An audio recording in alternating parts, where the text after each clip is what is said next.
श्रीमद् रामायणम्।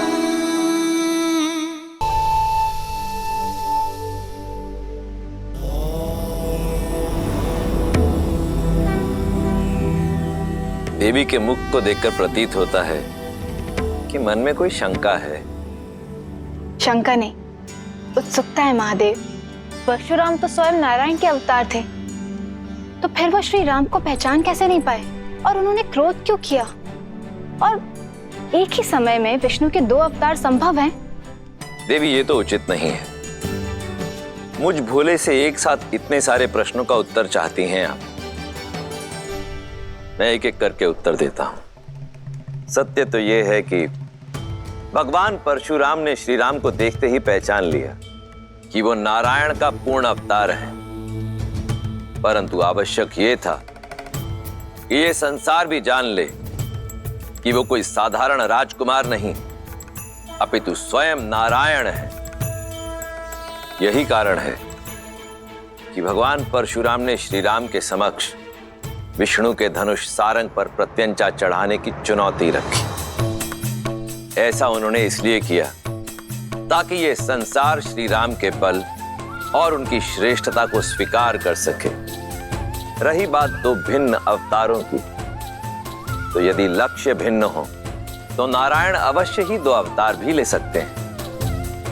जहां एक और भगवान परशुराम ने सतयुग में धर्म और न्याय की स्थापना हेतु अवतार लिया, वहीं त्रेता युग में प्रभु श्री राम ने मर्यादा की स्थापना हेतु अवतार लिया। जय श्री राम। जय श्री राम। अब कथा में आगे बढ़िए ना महादेव, मुझे श्री राम और सीता का विवाह देखना है। देवी, इतनी आतुरता अच्छी नहीं। आप अपनी अधीरता के रथ को तनिक थामिए। हम सीता और राम के विवाह की बात कर रहे हैं। कितने प्रबंध करने होते हैं, कितने काम होते हैं, उसमें अभी समय लगेगा। परंतु तब तक मैं अपनी प्रिय का मन बहलाने के लिए आपको इसी कथा के एक अन्य पात्र की कथा सुनाता हूं। कौन है वो? मेरा परम भक्त लंकापति रावण, जो अब तक ना तो सीता स्वयंवर में हुए अपने अपमान को भूला था,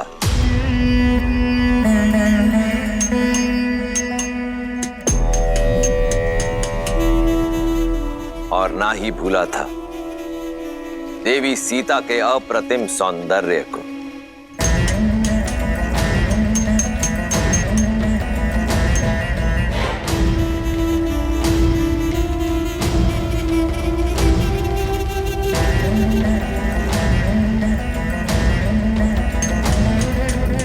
भैया, भैया वो विद्युत जीवा।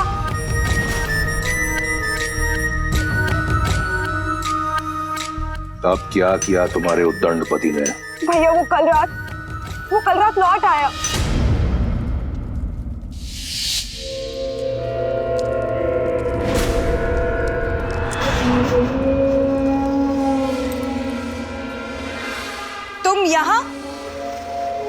तुम यहाँ क्या कर रहे हो विद्युत जीवा? क्या एक पति को अपनी पत्नी, एक पिता को अपने पुत्र के पास होने का कोई अधिकार नहीं है? जैसे आए हो वैसे ही लौट जाओ विद्युत जीवा,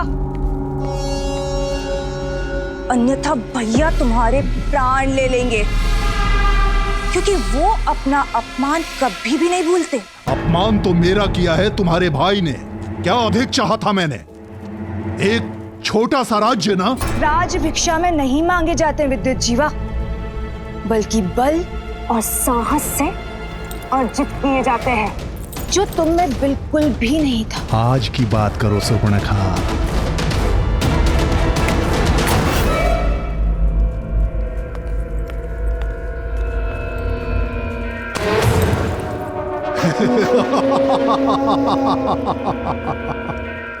अब मैं वो दुर्बल विद्युत जीवा नहीं रहा। अब मेरे पास माया युद्ध का छल भी है और दैत्य काल के का बल भी।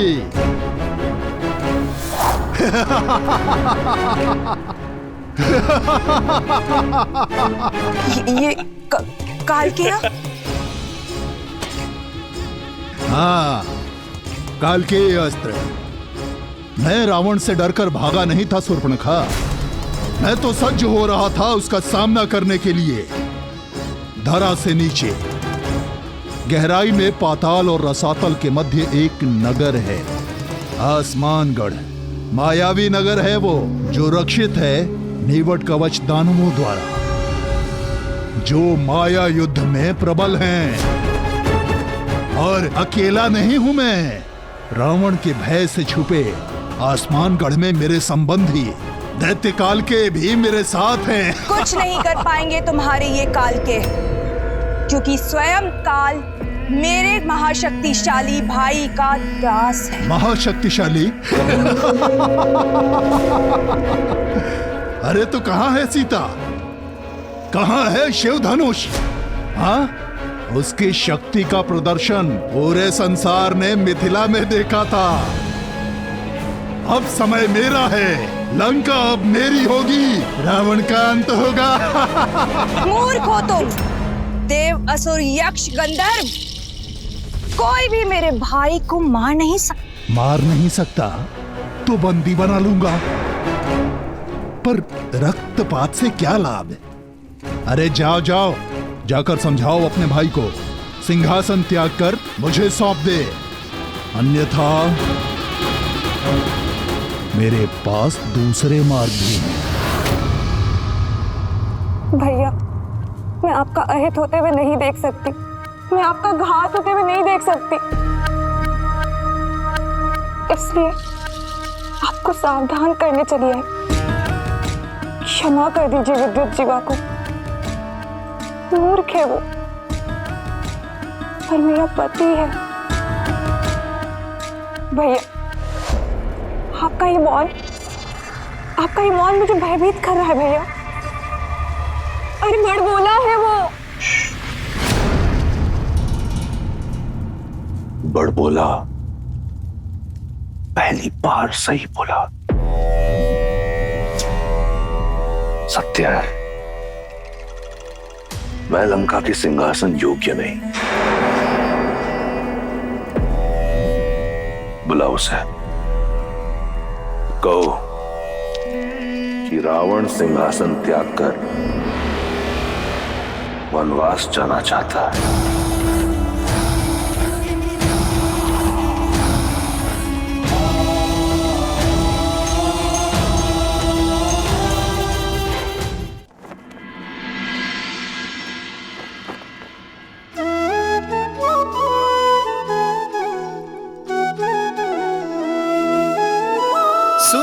महिपति मुकुट मणि तुम सम धन्य न को, राम लखनु जिन्हके तनय विश्व विभूषण दो।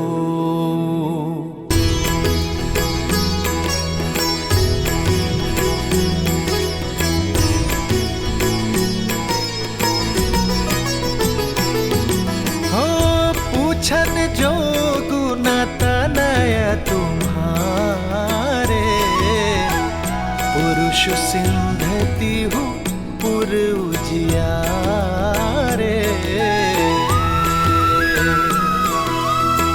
जिन्हा के जस प्रताप के आगे, ससिमल नर भी शीतल लागे।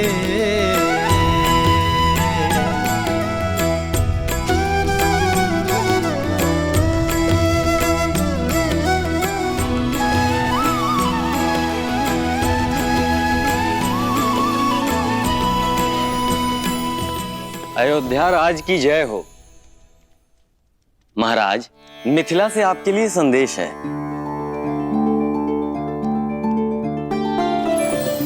अयोध्यापति दशरथ को मिथिला नरेश जनक का प्रणाम। आपको पूर्व में मेरी पुत्री के स्वयंवर के विषय में सूचित किया गया था, पर आपने आने में असमर्थता दिखाई, क्योंकि आपके पुत्र ब्रह्म ऋषि विश्वामित्र के साथ थे। महादेव की कृपा और मां गौरी के आशीर्वाद से ब्रह्म ऋषि विश्वामित्र आपके पुत्र राम और लक्ष्मण को स्वतः स्वयंवर में ले आए। और जब संसार का कोई शूरवीर शिव धनुष की प्रत्यंचा न चढ़ा पाया तो ब्रह्म ऋषि के आदेश से आपके सुपुत्र श्री राम ने चुनौती पूरी कर दिखाई।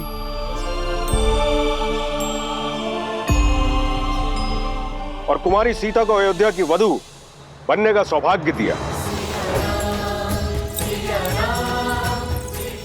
ये पत्र मैं अयोध्या के राजा को नहीं, अपने संबंधी को लिख रहा हूं। अपने ज्येष्ठ पुत्र के विवाह को अपना शुभ आशीष और अनुमति दे। ब्रह्म ऋषि विश्वामित्र का अनुरोध और हम सबकी मनुहार है कि आप अयोध्या के सभी राजकुमारों सहित इस विवाह में सम्मिलित हों। राजर्षि परिवार, जनक, मिथिला, निवेदक, आर्यावर्त। दशरथ नंदन की, दशरथ नंदन की, दशरथ नंदन की। मेरे राम ने गर्व से मुझे शिखर पर बिठा दिया है। क्या कही? सुमित्रा, कौशल्या, सुना तुमने?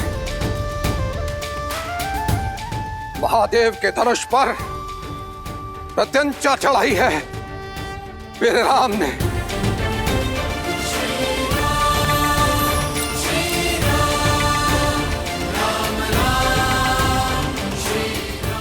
हमारे राम ने ये कार्य यदि कोई कर सकता था तो केवल हमारा राम। कदाचित मैं उसका ये शौर्य देख पाती, भरी सभा में उसे गले लगाकर उसे बधाई दे पाती। दीदी, हमारा राम। सुमित्रा,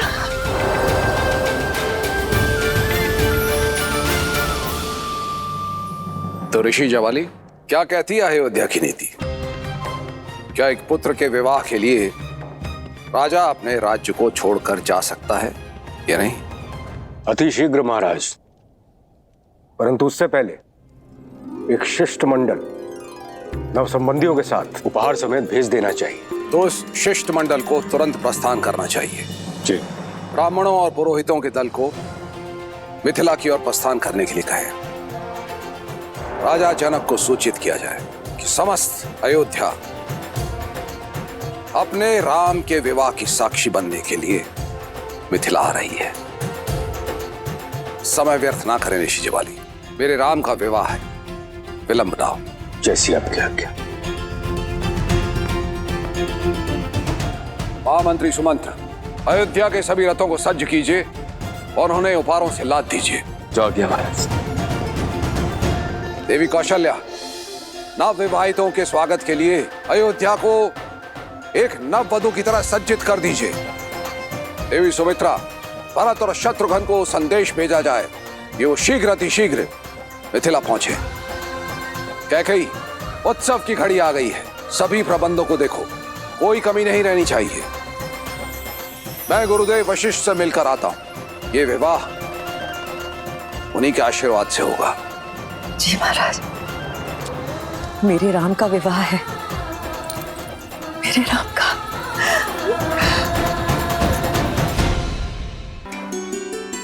मेरे राम का विवाह होने जा रहा है। मेरे जीवन की सबसे शुभ सूचना है। मंत्रा, मेरी चूड़ामणि कहाँ है? इतने वर्षों से अपनी वधू के लिए संभाल के रखी थी। विवाह तो राम का है कैकेयी, किंतु तुम ऐसे प्रसन्न हो रही हो जैसे कि भरत की वधू घर आ रही है। ऐसे सज्ज हो रही हो जैसे कि राम तुम्हारे वंश को आगे बढ़ाएगा। मां कहकर नहीं पुकारा होता ना, तो अभी इसी क्षण तुम्हारी जीभ काट देती। वो जीभ जो सदैव शुभ अवसर पर विष उगलती है। एक बात कान खोल के सुन लो मंत्रा, विवाह मेरे पुत्र राम का है, मेरे राम का। समझी तुम? जीभ क्या, गर्दन काट दो ना मेरी। सत्य तो नहीं बदलेगा, और तुम जब ठोकर खाओगी ना तब समझोगी। जब राम को जन्म देने वाली मां कौशल्या स्वयं इस विवाह में नहीं जा रही तो रीतियों की बेड़ियों को तोड़कर महाराज दशरथ तुम्हें वहां कैसे ले जा सकते हैं? रीति तो स्त्रियों के युद्ध में जाने की भी नहीं है रघुवंश में। फिर भी वे मुझे लेकर गए ना, क्योंकि वे मुझसे प्रेम करते हैं। उनकी सबसे प्रिय पत्नी हूं मैं, राम की सबसे प्रिय मां। और फिर अगर वहां जाऊंगी तो भरत से भी भेंट कर लूंगी। अब तो मुझे बातों में मत उलझाओ, शीघ्र मेरी चूड़ामणि ढूंढो। मैं आज एक बार फिर से महाराज को चौंका देना चाहती हूँ। आपने सही कहा था गुरुवर। श्राप के भय से मैं अपनी ही संतान के भविष्य के आड़े आ रहा था। देखिए ना, मेरा राम संसार की सर्वश्रेष्ठ कन्या का वर चुना गया है।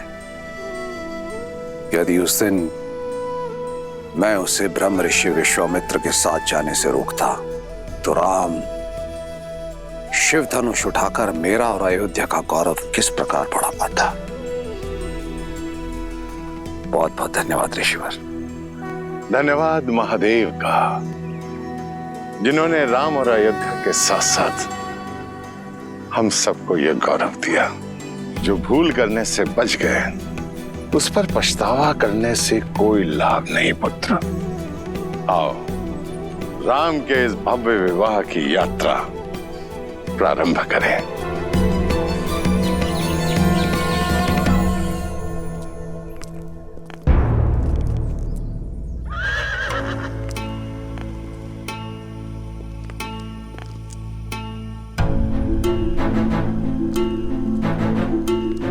महाराज, इतना विलंब क्यों कर रहे हैं? शीघ्र चलिए, जनक वहां हमारी प्रतीक्षा में है। हम दोनों साथ मिलकर अपने राम के भव्य विवाह को देखेंगे।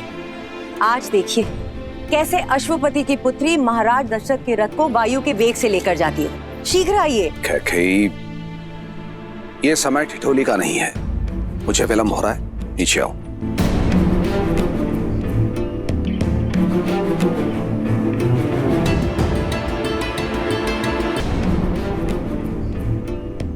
अच्छा, तो अब महाराज रीति नीति की दुहाई देकर मुझे रोकने का प्रयास करेंगे।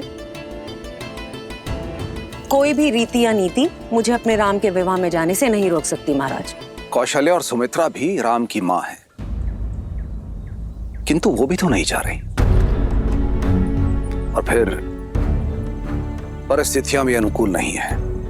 राम के द्वारा धनुष को भंग करने के कारण बहुत से राजाओं के स्वप्न भंग हुए हैं और ईर्ष्या में वो मिथिला और अयोध्या के शत्रु बन बैठे हैं। इसी कारणवश यदि मार्ग में कोई अनहोनी हो गई तो तब तो मेरा जाना और आवश्यक है महाराज, आपकी रक्षा करने के लिए।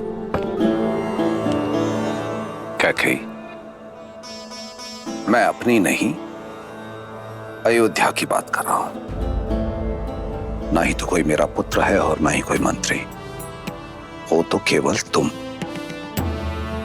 सुमित्रा और कौशल्या परिवार को संभाल सकती हैं, किंतु सुरक्षा की दृष्टि से सबसे श्रेष्ठ तो तुम ही हो कैकेयी।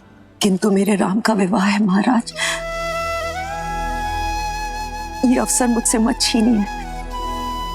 मैं अपने राम को फेरे लेते हुए देखना चाहती हूँ। कैकेयी, धर्म पत्नी हो, धर्म संकट में मत डालो।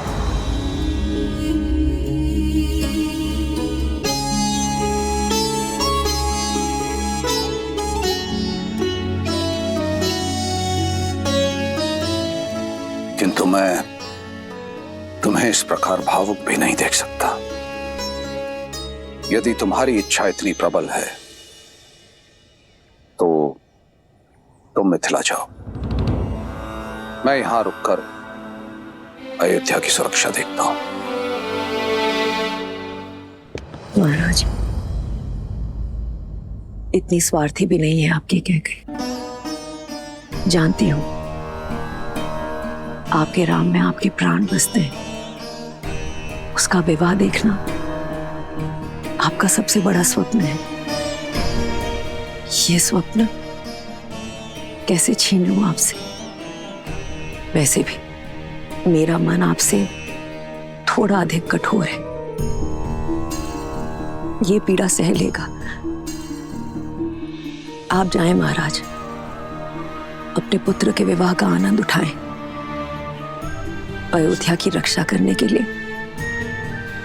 आपकी कैकेयी है।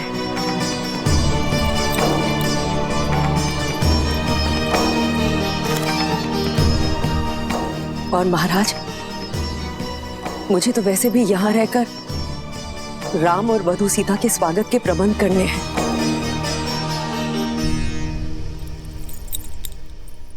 ऐसे सजाऊंगी अयोध्या को कि इंद्रलोक की दमक और वैकुंठ की शोभा भी फीकी पड़ जाएगी। प्रिय कैकेयी, ये मेरा वचन है, अगली बार कोई बाधा नहीं होगी।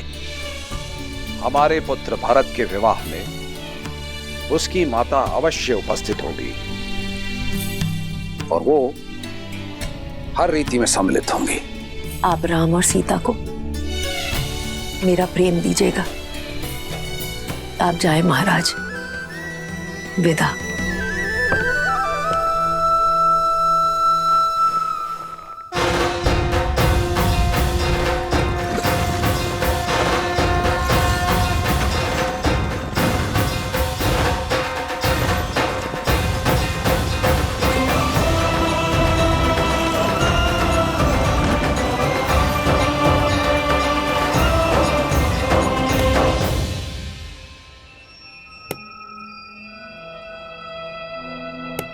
लग गई ठोकर?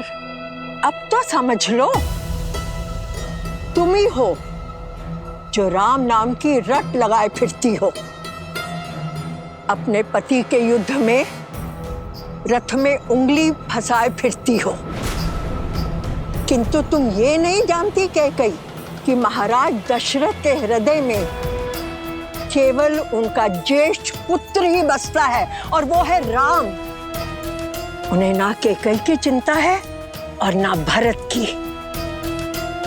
कैकेयी, मेरे शब्दों को गांठ बांध लो, वो समय दूर नहीं कैकेयी, जब तुम्हें विश्वास हो जाएगा कि अयोध्या में तुम्हारे हित के बारे में केवल मैं सोचती हूं, ना राम और ना महाराज दशरथ।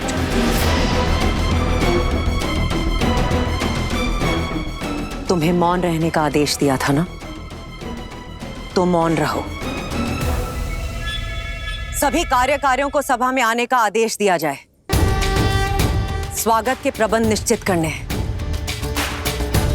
अयोध्या का भविष्य मेरा राम लौट कर आ रहा है।